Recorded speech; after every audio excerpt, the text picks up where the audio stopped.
Mesdames et messieurs, je vais demander à monsieur le sénateur Olivier Léonard de nous rejoindre. Je sais qu'il doit partir après, mais il a fait l'effort de venir jusqu'au fin fond du sud Essonne, et on le remercie. C'est le lien entre l'urbain et le rural. Et puis monsieur Jean-Philippe Dugouin, conseiller régional, maire de Mennecy également. Ah mais ils sont devant, ils ont l'habitude, ils sont... Voilà. Vous pouvez les applaudir, ils ont fait un parcouru pour un du nord au sud et pour l'autre d'est en ouest. Voilà. D'ailleurs, je les excuse déjà parce qu'ils vont devoir partir. Voilà. Donc, mesdames et messieurs, comme vous le savez, et c'est ici, on va dire, un rituel à Pousset, on démarre toujours par l'honorariat, récompenser ces personnes qui font vivre Pousset en termes d'association et aussi par rapport à leur parcours, par rapport à leur travail. Donc je vais en plus, on va essayer un peu d'être concis ce soir, puisque on a une petite jeune qui s'appelle Clara Abschkil, qui a été championne de France de judo. Carla, merci. C'est bien, ils suivent, on peut l'applaudir. Championne de France de judo par équipe cadette. Et je crois, si je ne m'abuse, c'est au club de Sainte-Geneviève-des-Bois, n'est-ce pas? Et en plus, ça vous parle, monsieur le sénateur, ben, elle peut venir, elle est où? Elle est où? Parce qu'en plus, après, elle doit repartir s'entraîner aussi. Donc vous pouvez encore l'applaudir, merci à elle.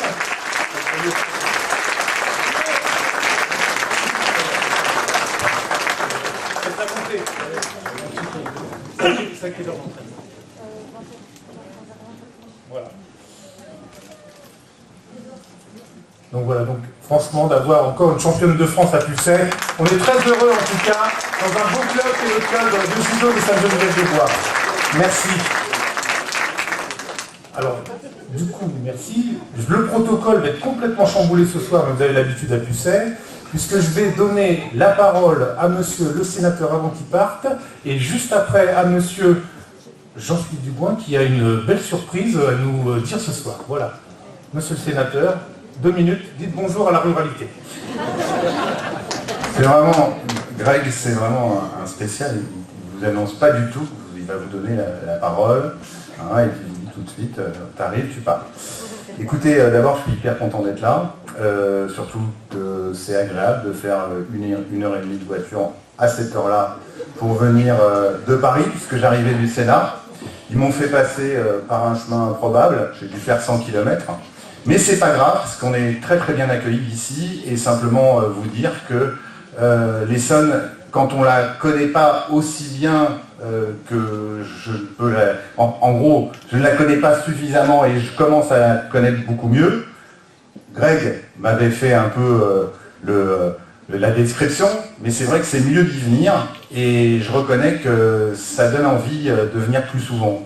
Parce que on est un département qui est compliqué, qui est un département à la fois très urbain, à la fois rural, et il faut réussir à faire vivre tous ces gens-là ensemble. Et je crois qu'on a un point commun, moi je m'occupe quasi maintenant plus que ça, c'est la question des transports.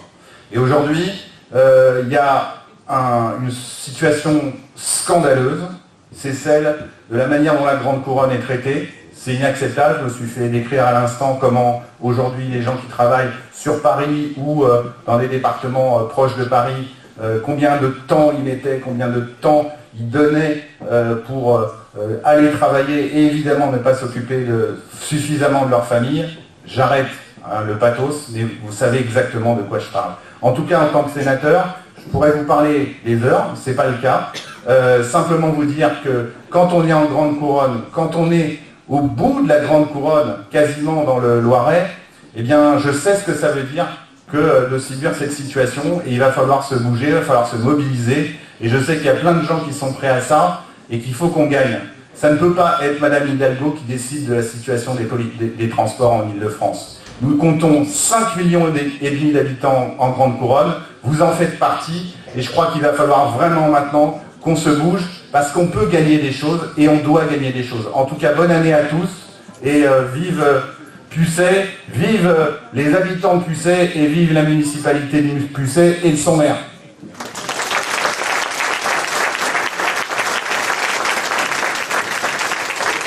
On va le faire bien, la parole est à monsieur Dugouin. Merci, Monsieur Courtas, cher Grégory. Monsieur le sénateur, mesdames et messieurs, beaucoup de plaisir d'être ici, même si je m'excuse par avance de devoir vous abandonner prématurément pour aller à Breuillé, où je dois, comme ici ce soir, représenter la présidente de la région, Valérie Pécresse, et ce soir également Gérard Hébert, que je tenais à excuser pour une simple et bonne raison. C'est que vous avez un maire déjà qui est un ami. Quand on a les copains d'abord, et bien effectivement, ça incite ainsi à venir jusqu'à Pucet. Et ça incite surtout à vous dire que vous avez un maire et une équipe municipale assez extraordinaire. Une commune aujourd'hui d'un peu plus de 2000 habitants, comme Pucet, eh bien, si elle doit compter uniquement sur ses budgets, elle ne peut pas porter les dossiers structurants qu'elle doit avoir, qui sont importants pour les habitants, et elle doit aller chercher de l'argent là où il y en a, auprès de l'État, auprès de la région, auprès du département, auprès de l'agglomération. Et ici, ce soir, je vais avoir le plaisir de remettre un chèque à Grégory et à son conseil municipal, le chèque du contrat d'aménagement régional qui a été signé lundi entre Grégory et moi, au travers duquel la région va venir financer 790 000 € à Pucet, 700 000 pour la construction d'une école maternelle et 90 000 pour la rénovation de la salle côte de la commanderie et la réalisation des accès PMR. 790 000 €, c'est un effort colossal que nous avons souhaité de rééquilibrage entre Paris et la Grande Couronne. Ce qui est vrai pour les transports que tu indiquais est vrai aussi par rapport aux investissements structurants, où très souvent ici, dans le Sud-Essonne, comme en Seine-et-Marne ou dans le Val d'Oise, nous avons été des territoires oubliés parce que loin de Paris, loin du périphérique, eh bien c'est des territoires qui étaient parfois maltraités, où on pouvait avoir le sentiment d'avoir beaucoup de devoirs et pas forcément beaucoup de droits. Et nous avons souhaité, avec la région de France, revoir profondément la politique contractuelle pour venir investir ici, dans ces territoires qui en ont besoin et qui ont été très souvent maltraités. Alors 790 000 €, je faisais un compte, c'est 365 € par habitant. C'est-à-dire que pour une famille moyenne, c'est presque 1 500 €. Si on ramène ça aux taxes foncières, aux taxes d'habitation, pour ceux qui en payent encore, même si c'est quelque chose qui va petit à petit disparaître, monsieur le sénateur, eh bien, je crois que c'est un effort important. Cet effort de rééquilibrage, cet effort de justice, eh bien, je suis très heureux qu'après Angerville, qu'après Méréville, dans ce Sud-Essonne, eh bien, il puisse bénéficier à Pucet. Et je tenais vraiment, encore une fois, à féliciter votre maire, son conseil municipal, d'être allé chercher ces subventions. Félicitations à eux.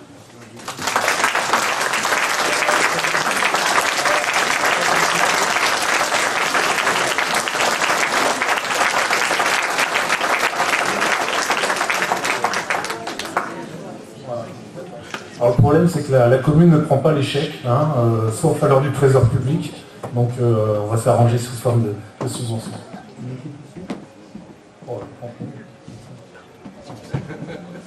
Merci. Fatia, rejoins-nous, j'ai juste ça.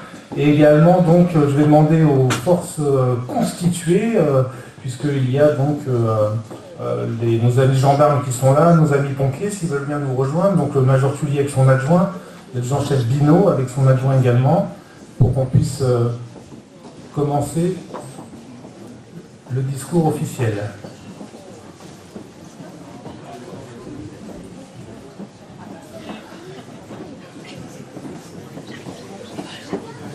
J'en profite, comme ça, on va faire ça avec nos amis médaillés, puisque comme vous le savez, nous aimons mettre à l'honneur ces gens qui ont, pendant 20 ans, travaillé, et pour aujourd'hui, donc, la médaille d'argent va être remise à Madame Becker Maryse. Si elle veut bien se rapprocher de nous aussi, vous pouvez l'applaudir. Et là, Maryse, elle arrive. Et on va continuer dans la lancée. Et Madame Clémente Sophie aussi, médaillée d'argent. Vous pouvez l'applaudir également. Elle est là. Monsieur Longuet Olivier. Il est là. Et Monsieur Pieters Jean. Est-ce qu'il va réussir à venir jusqu'à nous, Jean? Jeannot.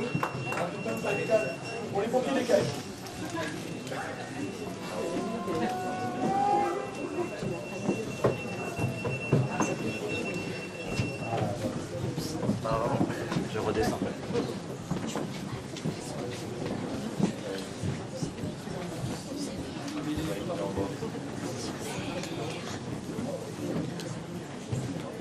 Et Jean qui vient jusqu'à nous, on peut l'applaudir, Jean Pieters.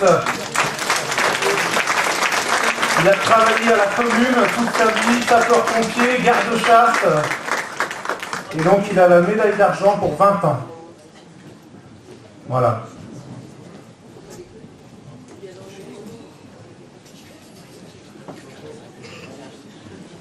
Merci. On peut encore l'applaudir, Jean.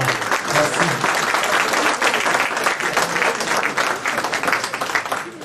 Pour la médaille de la ville, cette année, nous avons décidé, l'équipe municipale, de décerner la médaille de faire citoyen d'honneur des gens qui nous font plaisir et qui ont surtout participé à la vie associative pendant, on va dire, allez, au moins un minimum, une trentaine d'années. Et je vais demander à monsieur et madame Jousse, je ne sais pas si je les ai vus tout à l'heure, je ne les ai pas salués, si, mais je ne les ai pas salués, mais on peut les applaudir. Claude Jousse, président du tennis club de Pucet, et madame Jousse, administrative du club, pendant, je crois que c'est au moins plus de 30 ans. Hein. C'est vrai qu'on fait ça le comble ce soir, alors il faut traverser la foule.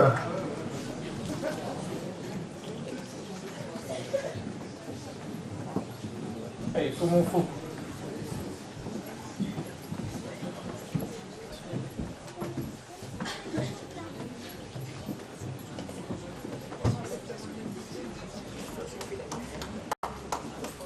On les applaudit.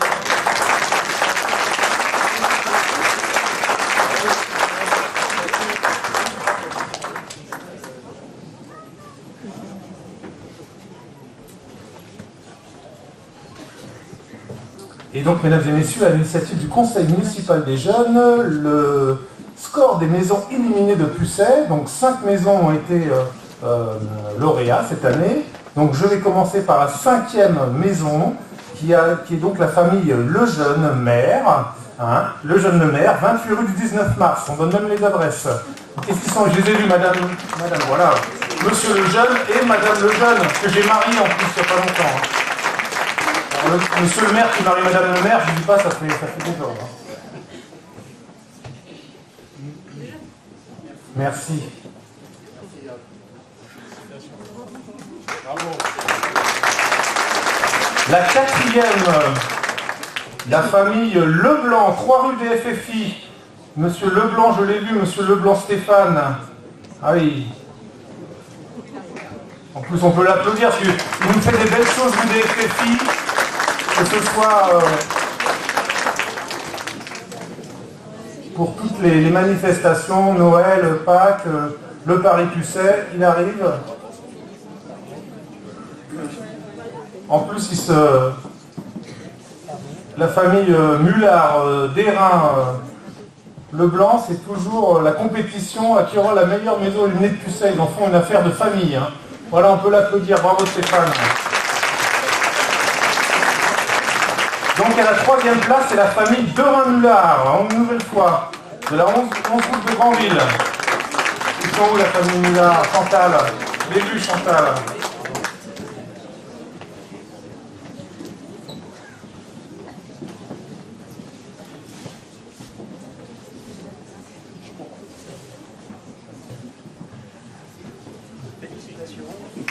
Bravo.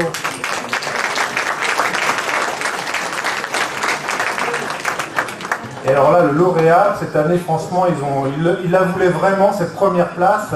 Rue du Nord, la famille Hernandez, c'est magnifique, bravo.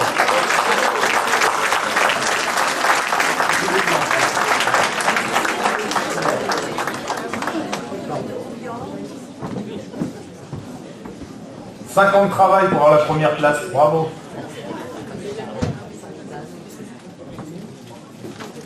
Bravo.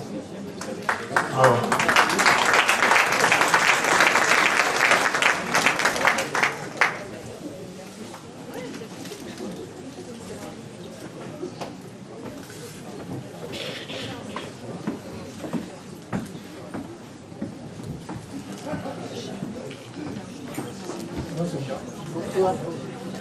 Le numéro 2.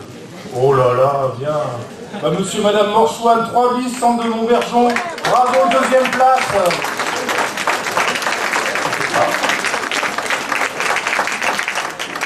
Ils sont pas là. Ben voilà, c'est pour ça que je les ai pas nommés, ils sont pas là. Ah! En plus, je vous ai salué, Madame Morchouane, là-bas sur le banc tout au début, excusez-moi.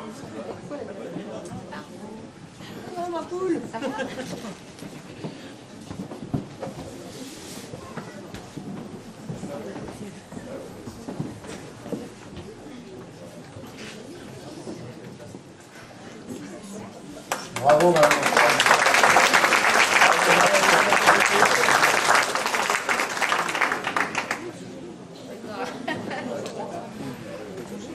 Et pour terminer, je voulais vraiment mettre à l'honneur une personne et la féliciter, puisque c'est une personne qui m'a dit, vous verrez, quand vous serez maire, vous serez seul. Alors c'est vrai qu'on se retrouve souvent seul, mais quand on a une équipe qui est soutenante, on peut avancer dans nos projets. Et donc je voulais vraiment mettre à l'honneur aujourd'hui, au titre de maire honoraire, qui vient de lui être décerné par le préfet de l'Essonne, pour lequel je suis personnellement intervenu, et je voudrais vous demander d'applaudir Jacques Parrain pour son maire honorariat.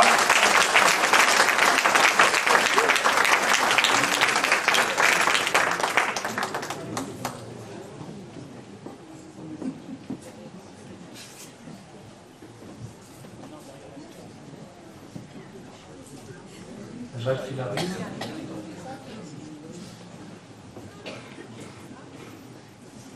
Donc Jacques Parrain, qui était maire de Pucet de 1992 à 2008.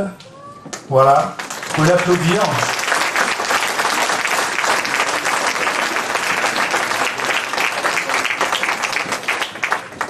Et tout le monde connaissait sa rigueur comptable de la commune, et c'est vrai qu'il nous a rendu la commune, on va dire, où les finances étaient impeccables. Et je voulais le remercier encore, parce que grâce à des gens comme ça, c'est la gestion publique du domaine communal. Merci Jacques.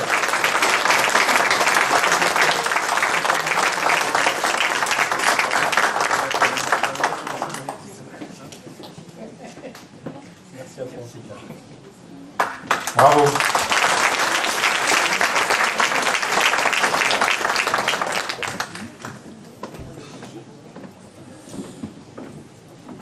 Mesdames et messieurs, merci. Chères Pucéiennes et chers Pucéiens, mesdames et messieurs, chers amis, je vais débuter mon discours par des mots simples, ceux de Jean d'Ormesson, qui disait « Les traditions sont faites pour être à la fois respectées, mais aussi pour être bousculées. » En effet, bousculer les idées reçues, bousculer les préjugés, bousculer les appréhensions et parfois même bousculer les consciences. Mon propos est simple. Il faut bousculer pour basculer dans un temps nouveau. Celui de la transition écologique, celui de la modernité sociale, tout simplement celui du changement dont notre pays a tant besoin. Pour atteindre ces changements, il nous faut tout simplement passer par un retour aux sources, un retour à cette terre-mère, à cette terre nourricière. Le progrès est impossible sans changement, et ceux qui ne peuvent jamais changer d'avis ne peuvent ni changer le monde, ni se changer eux-mêmes. Ce sont ces lignes directrices que l'équipe municipale s'est fixées. Nous travaillons dans cet état d'esprit, celui de la liberté de conscience.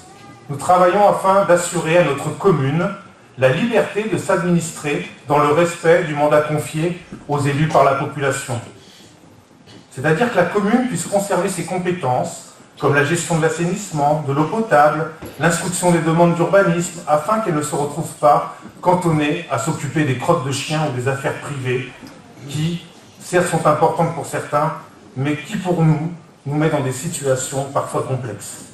Nous avons déjà fait beaucoup de choses en la matière, mais il nous faut encore continuer à pouvoir lutter contre ce manque de civisme.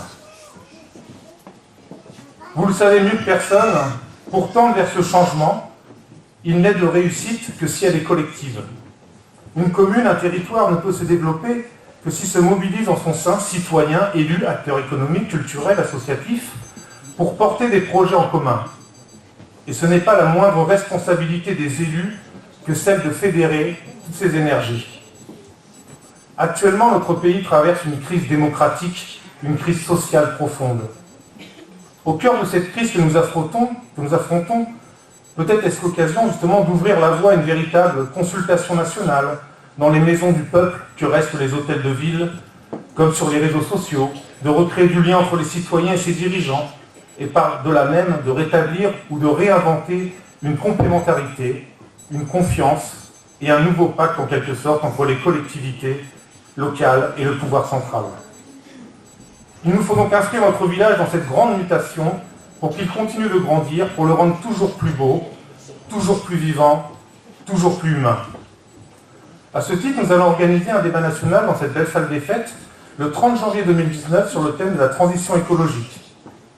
Ce débat national sera animé par une personne qualifiée représentant les services de l'État.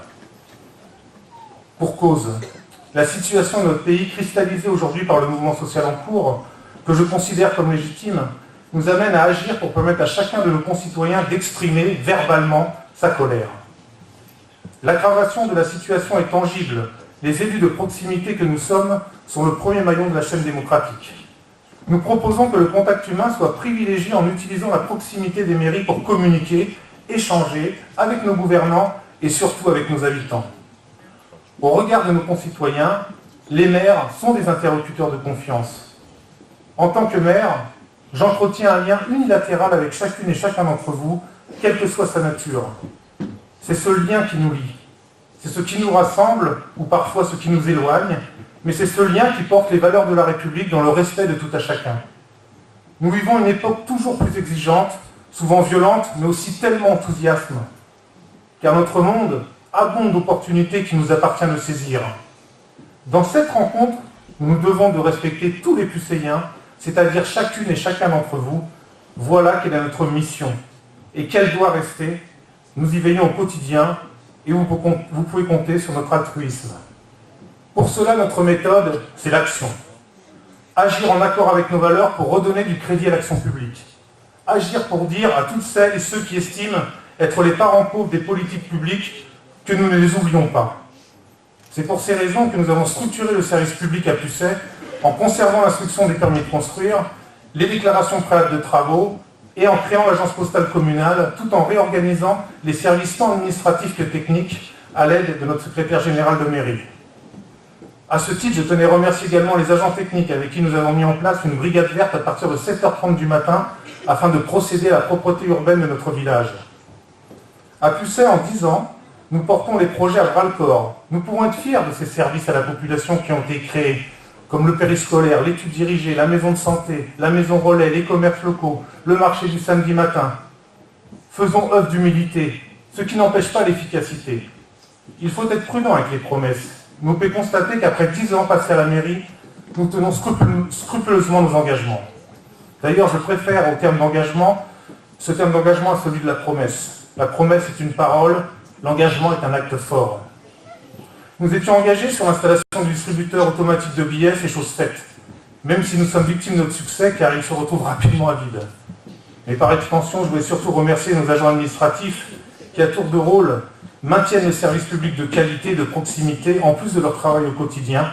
Je veux bien sûr parler de l'agence postale communale, ouverte 6 jours sur 7.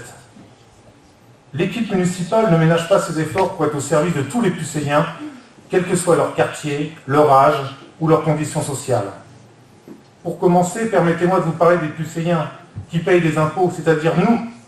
Il faut être fier de payer les impôts qui viennent servir l'intérêt général. En face des impôts, vous avez des projets qui viennent répondre à des besoins publics. Après avoir optimisé notre recette fiscale en 2016, nous allons pouvoir financer nos travaux d'investissement pour 2019, pour lesquels nous allons toucher 1 300 000 € de subventions auprès de l'État, régions, départements. Et nous allons également contracter un emprunt d'1 million d'euros à la Caisse des dépôts de consignation, plus communément appelée la Banque des territoires. Merci à la Commission des finances et à l'ensemble des services de la ville pour leur mobilisation totale autour de cet objectif. On peut les applaudir. Merci à vous.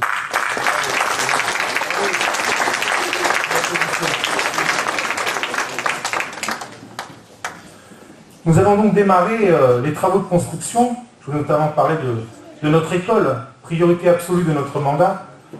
En 2018, nous avions lancé un appel à projet concernant une école maternelle et un restaurant scolaire pour la rentrée scolaire de 2020.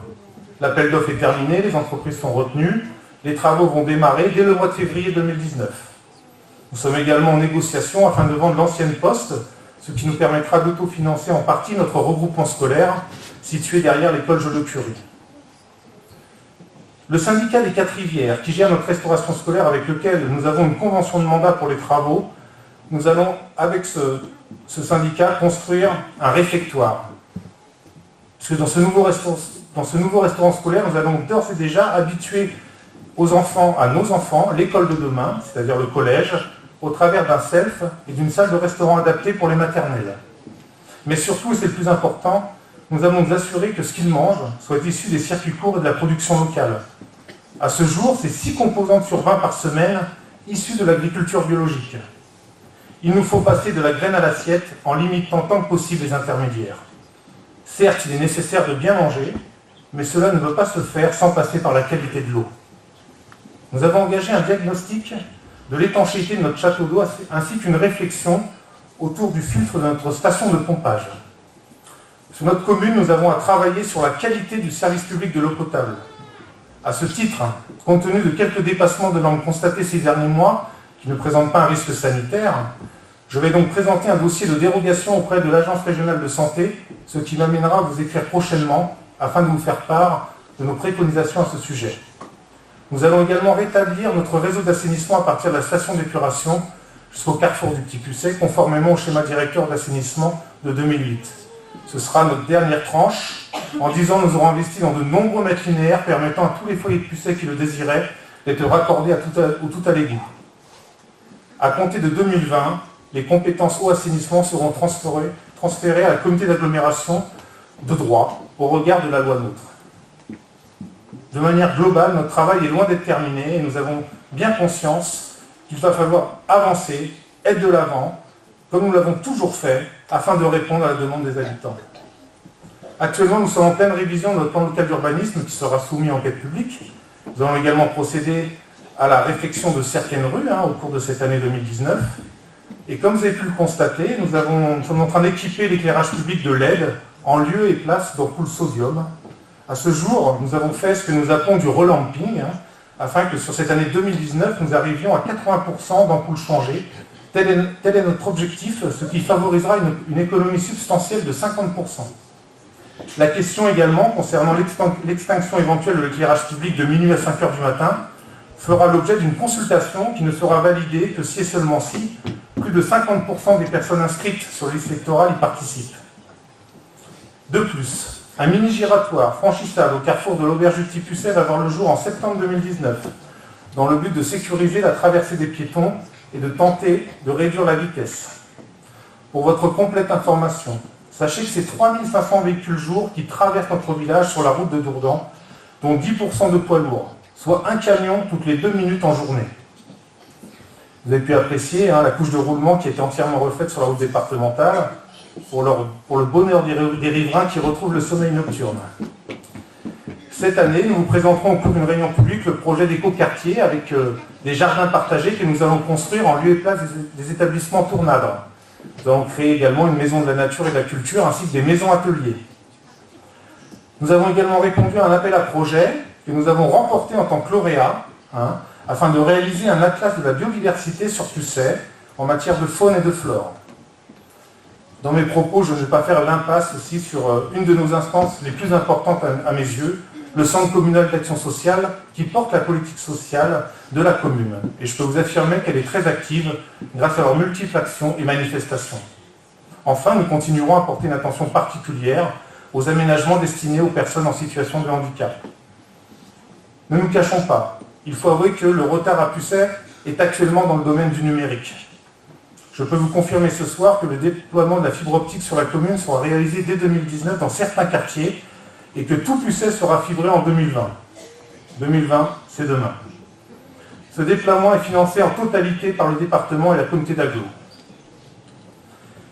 Enfin, mesdames et messieurs, on ne peut pas évoquer les oubliés du monde rural sans parler du problème dramatique du chômage qui frappe aussi de nombreux Pucéens. Les chiffres de l'INSEE, il est intéressant de le savoir, dit simplement que le taux des actifs entre 15 et 64 ans est de 80% et que la part des ménages fiscaux imposés est de 58%.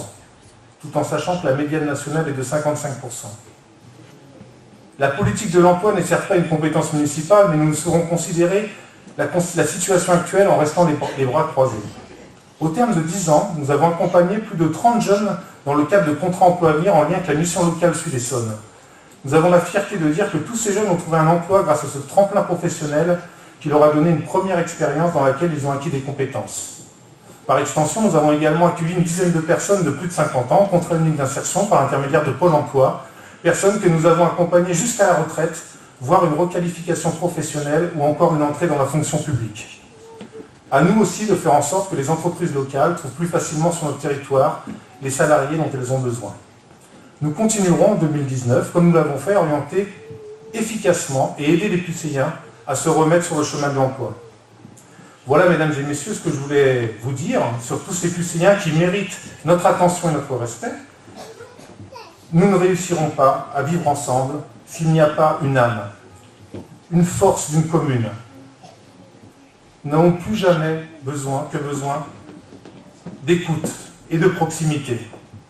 Mais nous avons aussi le besoin, si nous voulons vraiment réussir, d'adapter notre logiciel de pensée et d'action aux exigences du monde actuel.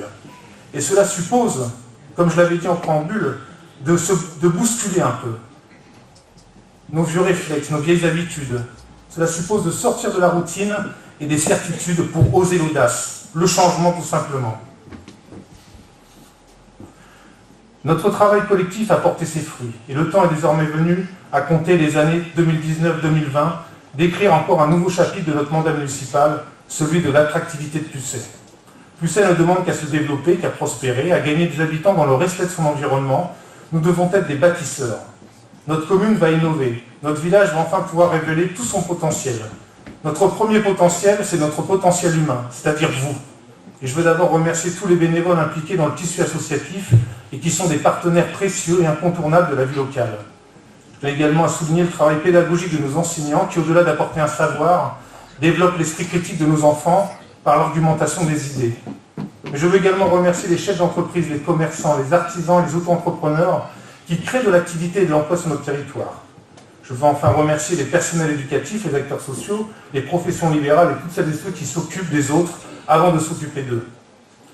La dimension partenariale avec toutes et tous est essentielle au succès des politiques municipales. Je ne crois pas au vieux schéma où tout serait imposé d'en haut, où les décisions seraient prises de façon verticale. Je crois au contraire que nous sommes plus constructifs à plusieurs que tout seuls et que toutes les bonnes idées sont les bienvenues dès lors qu'elles concourent à l'intérêt général. Pucé regorge de talents, des talents pourtant souvent méconnus. Et avec le Conseil municipal des jeunes, nous mettons en avant notre jeunesse, parce que nous devons faire confiance à notre jeunesse. Elle est notre avenir, elle a besoin de nous aujourd'hui et nous aurons besoin d'elle demain. Nos jeunes sont concrets, inventifs et très proches des réalités. La municipalité que je conduis souhaite également diversifier l'offre de logement pour attirer de nouveaux habitants prêts à venir s'installer dans notre commune, à condition d'y trouver un logement adapté à leurs besoins. Il est aussi urgent de compléter l'offre résidentielle en développant des projets immobiliers, à l'instar du logement collectif qui va se construire au clos des Jardins de la Garenne. Je profite de cet instant pour souhaiter la bienvenue aux nouveaux arrivants, afin que vous vous sentiez accueillis comme il se doit par notre communauté. Cependant, nous restons vigilants sur l'arrivée trop massive de nouvelles constructions. Nous souhaitons faire respecter le cadre rural de nos espaces. Nous souhaitons surtout maîtriser le foncier par des lotissements à taille humaine, afin de respecter notre évolution démographique. Respect et audace, voici les maîtres mots de notre action pour 2019. Une année au cours de laquelle les grands rendez-vous ne vont pas manquer. À commencer par la poursuite de toutes les nombreuses manifestations et activités organisées dans le cadre de l'animation municipale et associative. Merci à tous les nombreux Pucéiens présents à nos soirées spectacles. Nous avons le plaisir, en première, de vous annoncer la venue de l'harmoniciste de Johnny Hallyday, Greg Zlap, qui viendra en tête d'affiche pour fêter nos 10 ans de la fête de la musique, organisée par tous les bénévoles du comité des fêtes. Mesdames et messieurs, par votre présence, vous nous donnez la motivation de poursuivre notre politique d'animation de la commune. 2019, ce sont aussi de nouveaux rendez-vous et des manifestations à ne pas manquer. Rassurez-vous, je ne vais pas tous les citer car l'heure avance et nous avons un beau programme qui nous attend cette année. Je profite de cette occasion pour vous annoncer que le Paris-Nice traversera Pucé par la rue Étienne Laurent le 11 mars 2019, ce qui est historique pour notre village. Il ne fera que ravir les amoureux et les amateurs du cyclisme. Je profite également pour vous dire que les maires des communes d'Angerville et de Pucet portent le projet d'une liaison entre nos deux villes par une piste cyclable de 4 km. Vous le voyez, mesdames et messieurs, comme 2018, l'année 2019 sera de nouveau riche, pleine de projets et pleine d'enthousiasme. Il me reste en conclusion de ce discours à vous adresser mes vœux de bonheur, de santé, de succès, les plus sincères et les plus chaleureux pour vous, vos proches, avec une pensée pour toutes les personnes qui se trouvent dans la difficulté pour l'accompagnement. Et vous pouvez compter sur notre pugnacité à vous aider dans la limite de nos responsabilités. En 2019, soyons proches des mots de François Valéry, aimons-nous vivants, n'attendons pas que la mort nous trouve du talent. Je vous remercie, merci à vous, vos encouragements et votre présence.